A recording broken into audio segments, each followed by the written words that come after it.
Hi, I'm Adam Chalmers. I'm a software engineer with Zoo.dev. We're making new CAD software.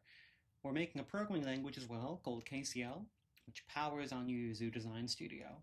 I wanted to show you a little tutorial on how to use holes in KCL. Let's say we've got some kind of circle or some kind of shape. We want to add some holes into it. Let's see how. So let's just we'll start the sketch on, say, the XY plane, and we'll make a big circle. Let's say circle with a radius of 100, and we'll start at the center, of course. 0, 0. Cool, we've got our circle. Let's say we wanted to add some holes into it. We can use the subtract2d function. Subtract2d. This is pretty similar to the full 3D subtraction. So just like that, it takes a little tool that you use to subtract out. Let's subtract a smaller circle. Let's say circle with radius 10. Cool.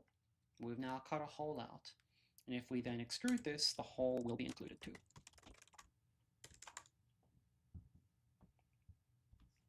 Okay, so that's how you can put a hole into your models. Now again, we could have done this in 3D. We could have made a cylinder and then used the normal subtract method to subtract that cylinder out. But doing this in 2D will be a little bit faster because it's a simpler computation, right? Doing 2D operations is usually going to be a bit faster than doing 3D operations, just because the math in our engine is simplified. So we can do a 2D hole like this. And let's make it a little bit higher up, let's say 80 or so.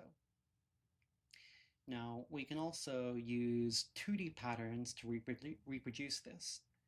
So let's carve out something else instead. Let's say this is a hole, and we'll define hole up here. And then we'll make a hole in that plane. Cool. That looks better. And we can even pattern this circle as well. We can use pattern circular 2D, and we can make a pattern around. Let's say the instances will cut, 10 holes around 0, 0 at a full 360 degrees. And then you can see they all get cut out nicely here. So if we wanted to only cut half of that, we could change this to 180. That's totally fine. If we want to change the number of them, we can do that too. We can only put 6 of them in, for example.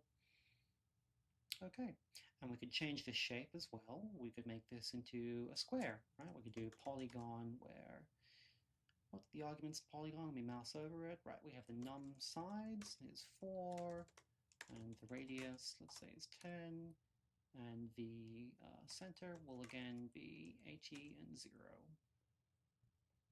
So now we've cut out squares instead. Let's make this the full 360. And with squares, I think it makes sense to rotate the duplicates. Let's say rotate is true. Let's bump this up. Let's have, I don't know, 18 instances.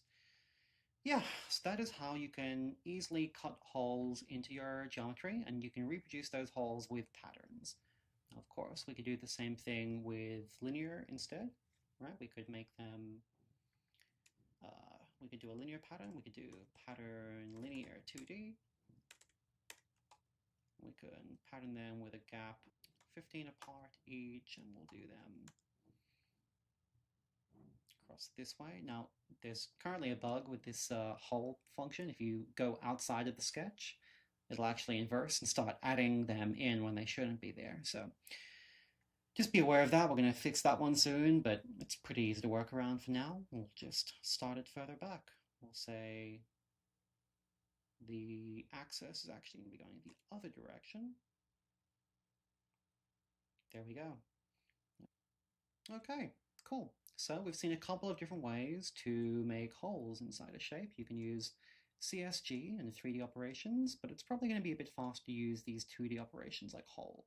Just remember that if you extend them past the edge, for now at least, there's going to be, it's going to add them in instead of subtracting them, because you're kind of making a hole in negative space. It's probably not what you want, so try to avoid doing that.